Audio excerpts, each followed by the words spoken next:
मोदी साहब वादे नहीं निभाते।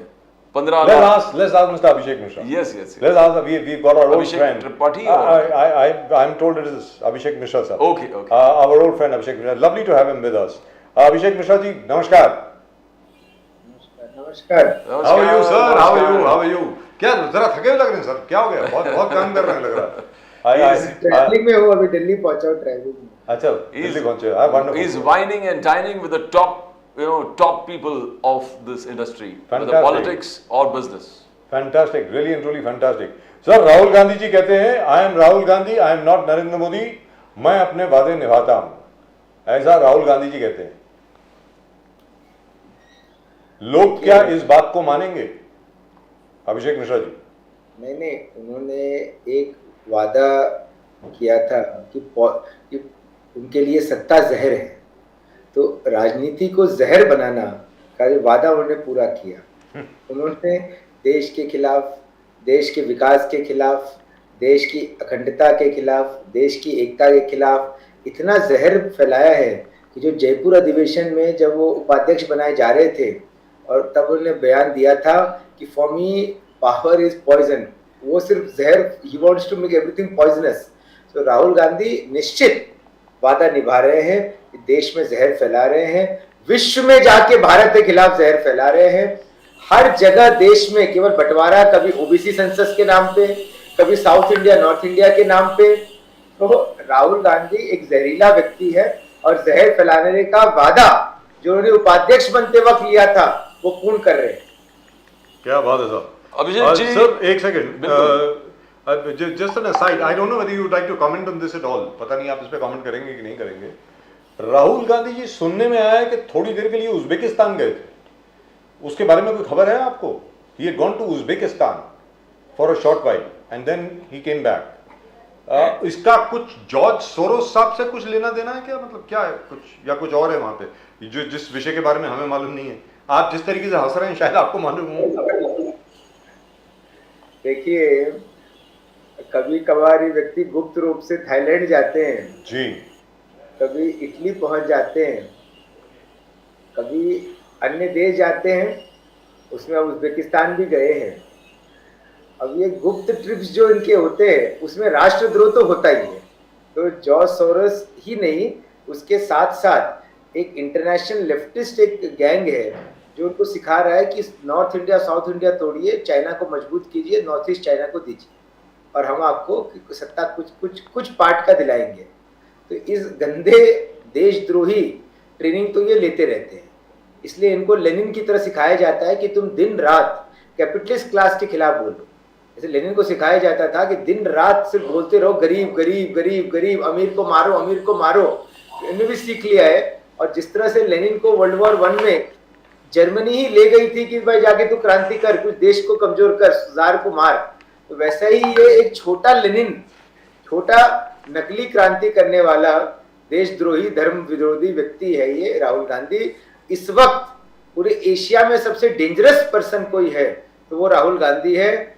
वो व्यक्ति जितना एक भीषण षड्यंत्र भारत के जो 10,000 वर्षों में नहीं हुआ, जो मुगल साम्राज्य और अंग्रेज साम्राज्य नहीं कर पाए, भारत का खंड खंड नहीं कर पाए, ये खंड खंड करने के लिए ये अखंड भारत को ये राहुल गांधी का प्रयास कर रहा है।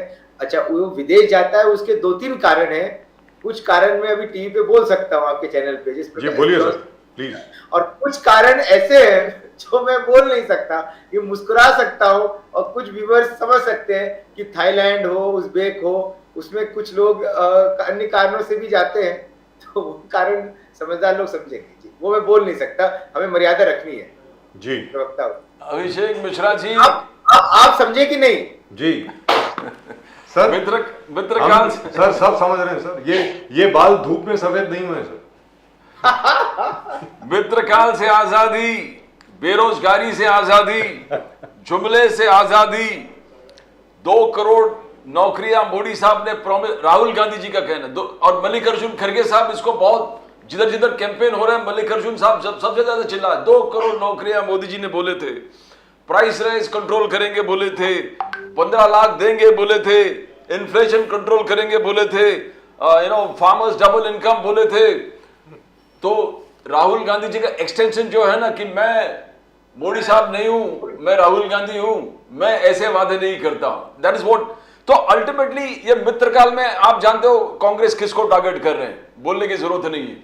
तो बेरोजगारी तो वही 2 करोड़ के बाद बात कर, और जुमले 15 लाख का जुमला।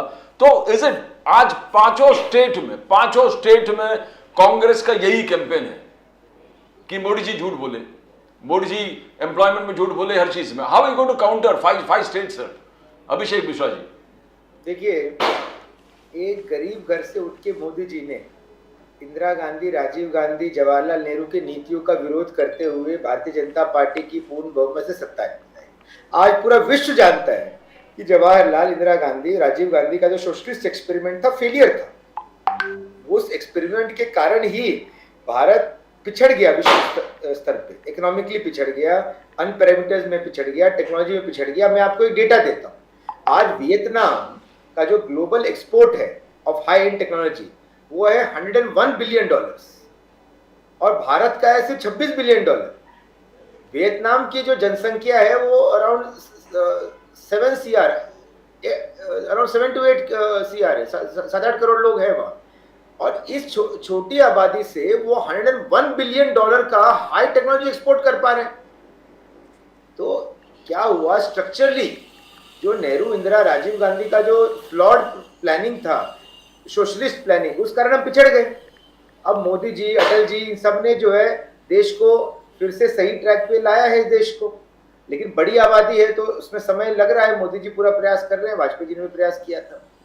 तो राहुल गांधी जो एक शहजादे हैं, जो मोदी जी कहते थे शहजादा, जो एक युवराज है, जिसके परिवार में चाहे 3 प्राइम मिनिस्टर और 5 राष्ट्राध्यक्ष रह चुके हैं कांग्रेस पार्टी के, वो व्यक्ति गरीबी से उठकर जिसने देश को सही दिशा दिखाई, नरेंद्र मोदी जी, उनके विषय पे टिप्पणी करे, ये हास्यास्पद नहीं, बहुत ही शर्मनाक है कि राहुल गांधी, आपके परिवार में 3 प्राइम मिनिस्टर हुए, 5 राष्ट्राध्यक्ष हुए, मोतीलाल, राजीव, जवाहरलाल, इंदिरा, राजीव, सोनिया जी, 5 राष्ट्राध्यक्ष हुए, 3 प्रधानमंत्री हुए, जवाहरलाल, इंदिरा गांधी, राजीव गांधी। उसके बावजूद आप कह रहे हो कि किसान समस्या में है, आदिवासी समस्या में है, गरीब समस्या में है, ये समस्या में है, वो समस्या में है। आपके परिवार के तो लोग ने 40-30 साल तक प्राइम मिनिस्टरशिप निभाया इस देश का। तो राहुल गांधी को मैं फिर से सलाह दूंगा कि आप गांधी परिवार के सारे पापों को स्वीकार कीजिए, मानिए कि हमारा परिवार देशद्रोही निकला, हमारा परिवार देश के लिए एक नालायक और बहुत ही अपमानजनक और कलंकित परिवार निकला, और मैं राजनीति से संन्यास लेता हूं और सच्चे देशभक्तों के लिए देश को मैं राजनीति के लिए मैदान खाली करता हूं। राहुल गांधी जी को कांग्रेस से त्याग देना चाहिए, और कांग्रेस पार्टी से भी आज़ादी मिलेगी राहुल गांधी और गांधी परिवार को, भारत को भी मिलेगा। और जो मोतीलाल से लेकर राहुल तक जो पाप फैला हुआ है, 100 वर्ष हो गए इसके, वो पाप जो, देखो मैं एक उदाहरण देता हूँ। आज राजीव, एक टेक्निकल उदाहरण समझिए। 1959 में जवाहरलाल नेहरू ने लाहौर अधिवेशन में पूर्ण स्वराज का नारा दिया जी, और कर क्या दिया, 47 में जो है बंटवारा होने का प्रमुख कारण थे जवाहरलाल नेहरू। ठीक है, माउंट अगर आप हिस्ट्री को टेक्निकली स्टडी करो, माउंटबेटन और नेहरू की दोस्ती की जो कमजोरी थी, उसमें एडविना माउंटबेटन भी शामिल थी जी। तो देश एक आजाद हो रहा है और उसमें रोमांस लगाया जा रहा है कि एडविना, मेरा पत्र आप दिखाना माउंटबेटन को, आप पूरे हिंदुस्तान की आजादी को अपने लव अफेयर और दोस्ती अफेयरों के इर्द गिर्द घुमाओगे। एक नेताजी सुभाष चंद्र बोस बर्मा से लेके पूरा यहाँ पे अंडमान तक युद्ध लड़ रहे थे कि तू मुझे खून दो बलिदान दूंगा, और ये प्रेम पत्र लिख रहे थे जवाहरलाल। और जिस आदमी ने नारा तो दिया पूर्ण स्वराज का और दे दिया पार्टीशन देश को, क्यों? क्योंकि माउंटबेटन और उनकी दोस्ती थी। माउंटबेटन ने कहा कि वह चर्चिल से ऑर्डर है, देश को आजाद करना है तो तोड़ के आजाद करना है। We don't want a strong India front of Britain, an India which remembers that Britain colonized us. So we want to divide you in 2 countries so that you fight among each other and forget Britain. What a master game plan! ये Churchill का game plan था। सरदार पटेल ने इस game plan को समझ लिया। आपको पता होना चाहिए, आपके दर्शकों को, उस समय जितने प्रिंस थे भारत में, और भोपाल का जो प्रिंस था, वो सारे जो जितने प्रिंस थे उस चेंबर का, he was the head of all the princess in India. तो विंस्टन चर्चिल और ब्रिटिश गवर्नमेंट जो है उन प्रिंस को कह रही थी कि तुम एक अलग देश बनाओ, प्रिंसेस मिलके अलग देश बनाओ, प्रिंसेस्तान बनाओ। कि इंडिया और कमजोर हो जाए, पाकिस्तान अलग, प्रिंसली देश अलग। सरदार पटेल ने भाप लिया था, सरदार पटेल ने साम दाम दंड भेद वीके कृष्णा मेनन के साथ मिलके देश को आजाद किया। तो जिस राहुल गांधी के ग्रैंड एंसेस्टर्स ने आजादी का स्वराज का नारा लगा के पार्टीशन करवाया अपने प्रेम पत्र और प्राइम मिनिस्टर के चक्कर में, राहुल गांधी ये देश छोड़ के चली जाए, राजनीति छोड़ के चले जाए, जो कलंक किया है इस गांधी परिवार ने उसका, अब वो चुपचाप चले जाए, जनता ने बहुत सह लिया। लेकिन अभिषेक मिश्रा जी ये बताएं कि आज की तारीख में जितने भी सर्वेक्षण आ रहे हैं, जो भी ओपिनियन पोल्स आ रहे हैं 5 स्टेट्स को लेकर के, उसमें तकरीबन हर जगह पे 4 स्टेट्स में बीजेपी को कांग्रेस को आगे दिखाया जा रहा है, बीजेपी पीछे। तो अगर आप जो बोल रहे हैं, मैं ये नहीं कह रहा कि आप गलत बोल रहे हैं, आप जो बोल रहे हैं ऐसा तो नहीं कि जनता को मालूम नहीं है। आखिरकार आप लोगों ने तो कोई कसर नहीं छोड़ी इस बात को हर जगह पर फैलाने के लिए कि वास्तविकता में पार्टीशन क्यों हुआ, वास्तविकता में पंजाब और बंगाल में इतनी वायलेंस क्यों हुई, इतने ज़्यादा लोग क्यों मारे गए।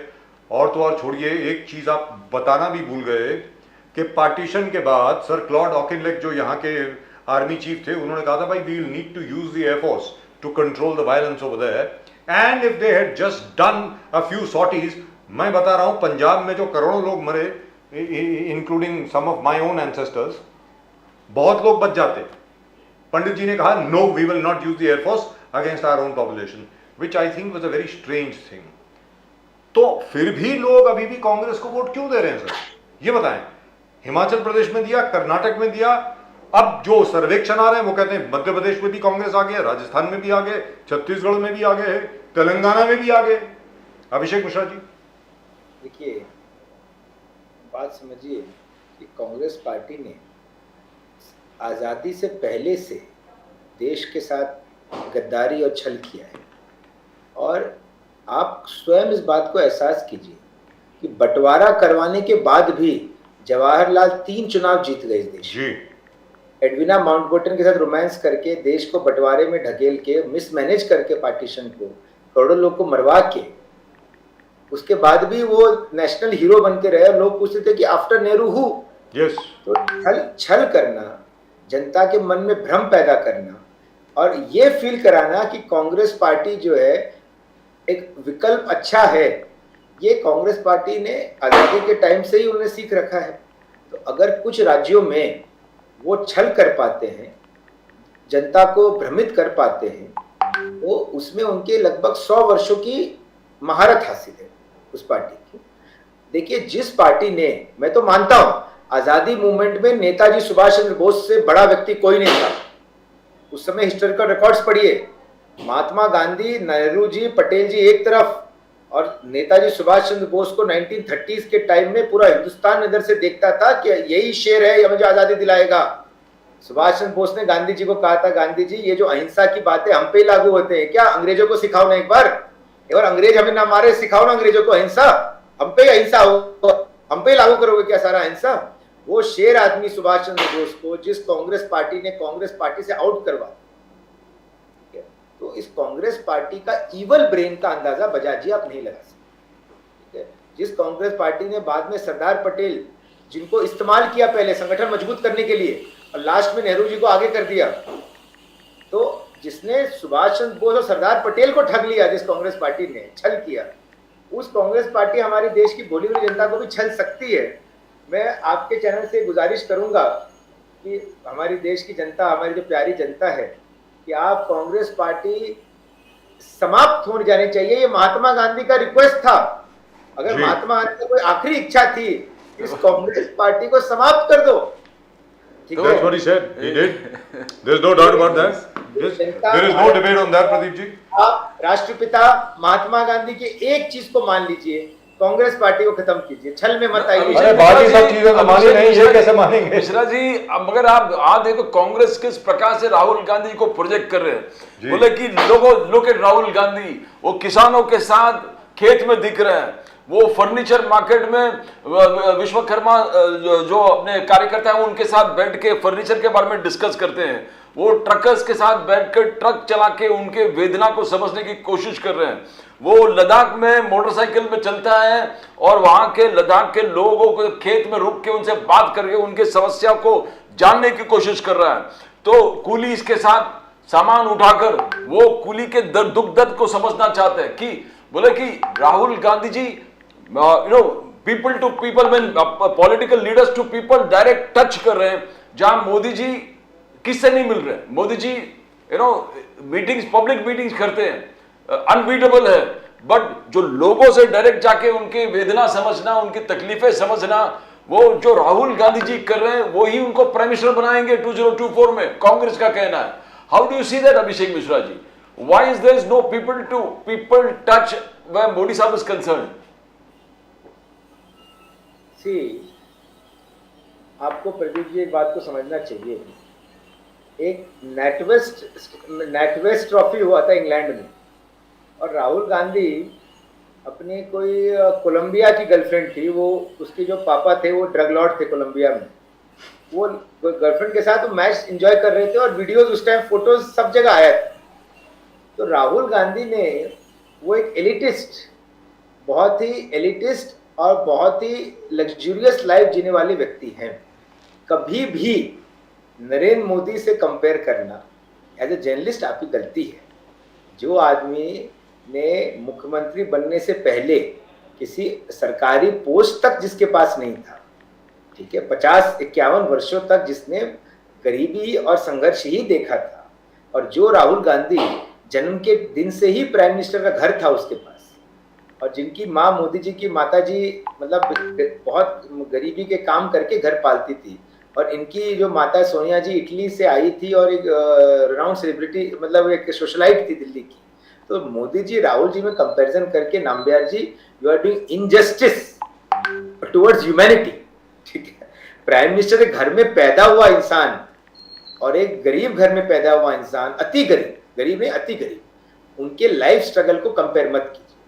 अब राहुल गांधी जो ये एक्टिंग कर रहे हैं, कभी सीमेंट फैक्ट्री, कभी मजदूर, कभी ये सब, तो आपको समझना होगा कि मैंने बताया ना, इनको विदेशों में सिखाया गया है कि तुम्हें लेनिन बनना है, भारत का सोशल क्रांति करनी है, देश को तुड़वा देना है, और गरीब लोगों का नाम जाप के तुम्हें जो है लोगों को लड़वा देना है, सोशल रेवोल्यूशन करा देना है, और देश भी तोड़ देना है, नॉर्थ साउथ के नाम पे, ओबीसी जनरल के नाम पे, और गरीब अमीर के नाम पे। अभिषेक मिश्रा जी, यहाँ पर एक और चीज आती है। पहले क्या था, तो राहुल गांधी लेनिन बनने के चक्कर में, जो जॉर्ज सोरोस ने बोला है लेनिन बनना है तुझे 21वीं सेंचुरी का, छोटा लेनिन, इंडिया का एक नकली लेनिन, फेक लेनिन, तो फेक लेनिन बनने के चक्कर में गरीब मजदूर के घर जा रहे हैं और ये सब नौटंकी कर रहे हैं। मैं आपको एक एग्जांपल देता हूं। राहुल गांधी के जो ऑफिशियल रेसिडेंस है, वहां पे कांग्रेस के मेंबर ऑफ पार्लियामेंट्स भी घुस नहीं पाते, ठीक है। एक क्वार्टरी है, उसमें सचिन विद्यार्थी और कुछ 2-3 और नाम है, वो वही कंट्रोल करते हैं। एक गरीब आदमी, कल आप भेज दीजिए सब्जी वाले को, राहुल गांधी से सुबह मिलना है, मिलके दिखा दीजिए, चलिए आपको दूध का दूध, पानी का पानी मिल जाएगा। जिस रात में घर में अय्याशी होती है, दिखावे के लिए लेनिन बनने के चक्कर में एक दिन नौटंकी करने जो जाता है, उनके घर में जाके दिखा दे गरीब आदमी। एक गरीब आदमी राहुल गांधी के घर में जाके दिखा दे, कैमरा लेके जाइए पीछे पीछे। आप एक काम कीजिए, गरीब आदमी को भेजिए घर और पीछे से कैमरा भेजिए, और लाइव दिख जाएगा कि क्या होगा, उसको उस घर में घुसने ही नहीं दिया जाएगा। अभिषेक मिश्रा जी, अभी तक क्या होता था कि कांग्रेस जो है राम मंदिर के ऊपर या तो ज्यादा बोलती नहीं थी, या फिर वो अजीबोगरीब बातें किया करती थी। आज की तारीख में हर कोई ये बोलता है कि राम मंदिर बना, बड़ी अच्छी बात है, रामलला हमारे भी हैं, राम हमारे भी मर्यादा पुरुषोत्तम हैं, हम भी हिंदू हैं, ज्यादा हिंदू हैं बीजेपी से, वगैरह वगैरह वगैरह। और बार बार ये बात कही जा रही है कि जनवरी 22 को जो प्राण प्रतिष्ठा पूजन जो होने वाला है अयोध्या में, उसको लेकर के भारतीय जनता पार्टी इतनी ज्यादा उत्साहित इसलिए है क्योंकि भारतीय जनता पार्टी के बाकी सब फॉर्मूले फेल हो गए, तो आखिर में वो श्री राम की शरण में जा रहे हैं, एक बार फिर हिंदू वर्सेस मुस्लिम करने के लिए। ये कांग्रेस में आज की तारीख में बहुत बड़ी कैंपेन चल रही है। इस विषय के बारे में आप कुछ रोशनी डालें अभिषेक जी। मैं इसको रोशनी डाल देता हूँ। तुलसीदास जी ने कहा था, सिया राम में सब जग जानी, करो प्रणाम जो भी। तो राम जी के शरण में तो सबको जाना ही है जी, ठीक है, तो सबको जाना है, सब मीन्स सब, ठीक है। जो नहीं मानते हिंदुत्व को, उनको भी अंत में राम जी के शरण में जाना। तो कांग्रेस अगर ये कहती है कि भाजपा दोबारा राम के शरण में जा रही है, तो मनुष्य के नाते हमें राम के शरण में जाना चाहिए। दूसरी बात, जो इनका विषय ये है कि ये पॉलिटिकल फॉर्मूला है, तो ये पॉलिटिकल फॉर्मूला नहीं है, this is a formula for salvation. राष्ट्रपिता महात्मा गांधी जी ने कहा था कि जब भी मुझे सही रास्ता पाना होता है तो मैं राम नाम का जाप करता हूँ। तो ये फॉर्मूला है, yes, but it's a formula for salvation, not for politics.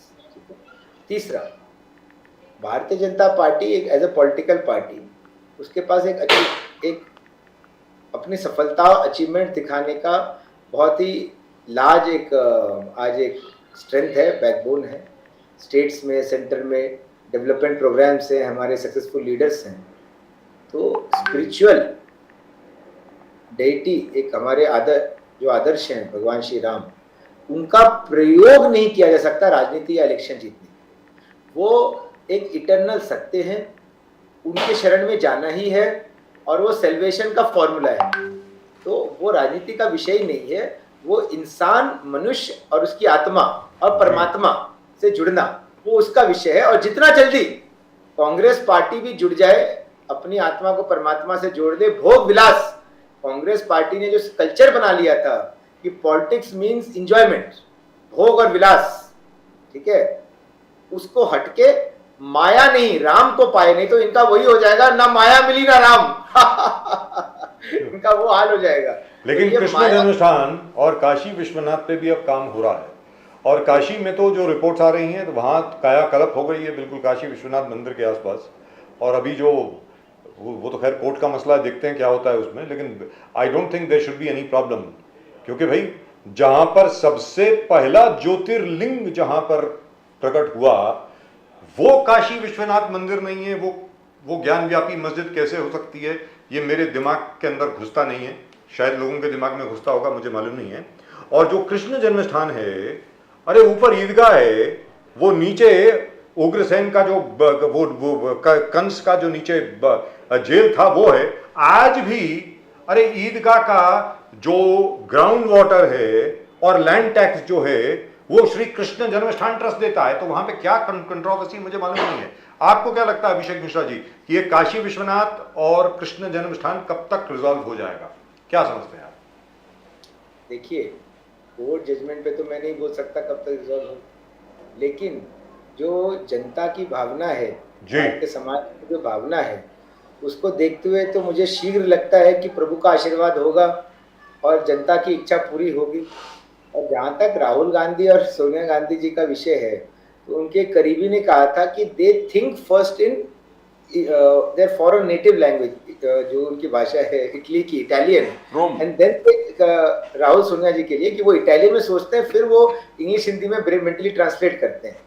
तो इन लोगों के लिए तो वेटिकन या चाइनीज मार्क्सिज्म, यही दो रिलीजन है। तो इनको तो हिंदुत्व पे भरोसा नहीं है, प्रभु राम पे भरोसा नहीं है। ये तो साधु संत को भी नहीं मानते ये लोग, ना गुरु महात्माओं को मानते हैं, ना भारत के धर्म को मानते हैं। तो ऐसे लोगों से उम्मीद करना। मिश्रा जी, अभी ये आपका रिपोर्ट कार्ड, बीजेपी का report card is excellent, Modi ji का रिपोर्ट कार्ड इज एक्सीलेंट।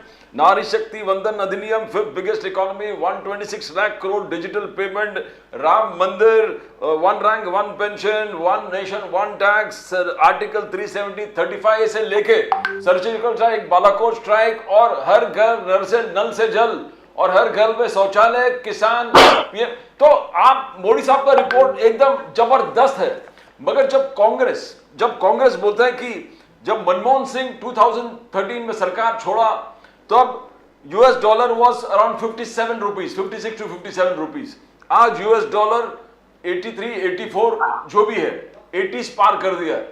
तो और दूध, कांग्रेस का कहना है कि 35 रुपीज पर लीटर है, आज 66 रुपीज पर लीटर है। तो how are you going to, because ये जो कैलकुलेशन है, स्टैटिस्टिक्स बहुत बहुत लोगों को दिल में बैठ जाता है। हाँ, डॉलर तो मोदी साहब ने बोला था डॉलर क्या है, डॉलर का जिस प्रकार से रफ्तार से, तो जो मनमोहन सिंह ने छोड़ के गए उससे शायद 30 रुपया 35 रुपया बढ़ गया है, और दूध भी डबल हो चुका है। How you going to justify, because ये बहुत बड़ा चीज है जब स्टैटिस्टिक्स सामने रखता है। विशा जी, गुड पॉइंट। एंड आपने जो वर्ड यूज किया statistics, they are statistics because see we are no more a socialist economy, okay? We are a market based economy, and if you study economics in a market based economy, the market forces, they are the ones who determine the prices, fall and rise of prices. Yes, this I agree that there are some elements who are heavily involved in some kind of racketeering, profiteering, and government has to take action on them to ensure that the rates are within the grasp of the common man. And from time to time government takes action, it forces some rules that this जैसे तेल के mustard oil के दाम इतने से नहीं बढ़ सकता या प्याज के दाम। सो गवर्नमेंट अपना प्रयास करता रहता है कि प्याज हो, आपका टमाटर हो, आलू हो, जबकि हो कि इनका एक बेसिक रेट बना रहे, या जो कमोडिटी आइटम्स हैं तेल, कुकिंग ऑयल का बना रहे। परंतु अब क्या है कि प्रदीप जी टू अंडरस्टैंड, अब 20, 30, 40 रुपए जो आगे पीछे हो जाता है, इसके पीछे मार्केट के, इंडस्ट्री के एक नफेरियस, रैकेटियस, प्रॉफिटियस, बहुत शातिर दिमाग से साल में साइकिल की तरह की थोड़े दिन इसका रेट बढ़ा के रखो, थोड़े दिन इसका रेट बढ़ा के रखो, जनता के जेब से पैसा ले लो, फिर सरकार को बीच में आना पड़ता है। अब क्या है कि या तो हम सरकार, या तो देखिए, या तो हम इसको सोशलिस्ट इकोनॉमी बना दे कि भाई सरकार ही तय करेगी रेट, तो फिर उसमें लोग खड़े हो जाएंगे कि नहीं सरकार कैसे रेट तय करेगी, हम उगाते हैं, हम तय करेंगे रेट, मार्केट तय करेगा रेट, मंडी तय करेगा रेट, मैन्युफैक्चर तय करेगा रेट। और फिर जब इतने लोग बीच में रेट तय करते हैं तो उसमें चालाक और लालची लोग की कमी तो है नहीं। तो ये एक गवर्नमेंट और बीजेपी का विषय नहीं है, ये भारत के लोग थोड़ा सा इसको समझ नहीं पाए टेक्निकली, ये स्ट्रक्चरल विषय है। मार्केट फोर्सेस जहां काम करती है, जब कैपिटलिस्ट इकोनॉमी बन जाती है तो उसमें प्राइस फ्लक्चुएशंस होते रहते हैं, और उसमें अगर आपके प्रॉफिटियरिंग और रैकेटियरिंग वाले लोग हैं तो वो जबरदस्ती इन्फ्लेट करेंगे प्राइस को। वो जबरदस्ती इन्फ्लेट होता है, not based on the real cost input, वो समस्या दे रहा है। और आप निश्चित रहिए कि सरकार इस पे बहुत गंभीर है, और जहां जहां पाया जाता है उस पे कड़ी कार्रवाई होती है। One final question, sir. One final question, which is, I think, very important, because I believe the Prime Minister gave a hint of that just the other day. He has started a new campaign against black money and against the parallel economy. What Modi ji has said is that will not be tolerated in India. Bharat के अंदर एक parallel black economy की कोई जगह नहीं है। ये अर्थव्यवस्था जो है वो बिल्कुल क्लीन होनी चाहिए, अबव बोर्ड होनी चाहिए और ऑनेस्ट होनी चाहिए। उस विषय के बारे में कुछ बताएंगे सर? जी, लेकिन उसमें देखिए जनता को साथ देना पड़ेगा। जो लिकर स्कैम करके ब्लैक मनी करते हैं अरविंद केजरीवाल, उनकी पार्टी को वोट देना बंद करना पड़ेगा। जो राहुल सोनिया गांधी ने कोथरुची मामा से लेके इंदिरा गांधी के टाइम पे जीप स्कैम और कई स्कैम और पता नहीं हजारों कितने स्कैम किए, इनको जनता को वोट देना बंद करना पड़ेगा। जनता को पहले इन पॉलिटिकल पार्टीज को, क्योंकि ये पॉलिटिकल पार्टीज का एक ब्लैक दिल है उनका, इसमें वो जनता को चूस के कमाना चाहते हैं। ये ब्लैक दिल जब तक नहीं मिटेगा, जब तक ये इवल हार्ट नहीं मिटेगा, जब तक इन पॉलिटिकल पार्टीज को वोट देना बंद नहीं होगा, तो ब्लैक मनी कैसे बंद होगा? देखिए केजरीवाल आए कह के मैं गरीब का साथ हूं, मैं आम आदमी हूं, और शीश महल बना दिया, शराब घोटाला कर दिया, ठीक है, कितने भर्ती घोटाले कर दिए। तो ब्लैक मनी इरेडिकेट करने का जो इवल हार्टेड पॉलिटिशियंस और पॉलिटिकल पार्टीज है, जनता उनको वोट बंद करेगी तब होगा। मैं जनता को आपके माध्यम से रिक्वेस्ट करता हूं, सारी पार्टी जो करप्शन करती है, उसमें आम आदमी पार्टी, कांग्रेस पार्टी, ये सब पार्टी प्रमुख है, समाजवादी, जो लालू की पार्टी, ये तो चारा घोटाले में जेल जा चुके हैं। इन पार्टीज को वोट मत कीजिए अगर आपको ब्लैक मनी बंद करना, और अगर आप वोट करते हैं तो फिर सवाल मत उठाइए। आप लालू यादव को वोट करके, आप जो है स्टैलिन को वोट करके, आप जो है राहुल गांधी को वोट करके, आप केजरीवाल को वोट करेंगे, फिर कहोगे कि ब्लैक मनी है देश में, तो आप जिम्मेदार हो। अगर आप मॉन्स्टर्स को वोट करोगे और फिर कहोगे कि अरे मॉन्स्टर ने तोड़फोड़ कर दिया, लूट मचा दिया, अरे भाई इसको वोट क्यों किया? तो ब्लैक मनी रोकने का जिम्मेदारी जनता का है। आप वोट की चोट दो, वोट बंद कर दो केजरीवाल का, राहुल जी का, लालू जी का, ब्लैक मनी खत्म। Right, thank you so much Abhishek Mishra ji. Enjoy your stay in Delhi. And please be careful. The AQI in Delhi is poisonous. In certain areas of Delhi, it has reached 999. That is like an actual gas chamber. Tired. Because you commented I look tired, so next time I hope I'll come fresh. Yes. No, but please be careful. Wear a mask when you go out. Delhi is horrible. I believe the air you can't even breathe there. It's absolutely terrible. Anyway, thank you very much. Great pleasure as always talking to you. Namaskar, sir. Namaskar. Vande Mataram. Vande. But that was a very candid. For the Yes, first yes, time, yes. actually, I saw Bilkul. Abhishek Mishra ji being very, very candid. Yes, yes. And as he said that, the Congress is very adept at this, and if some people, do vote for them, he won't be surprised. So, it's amazing.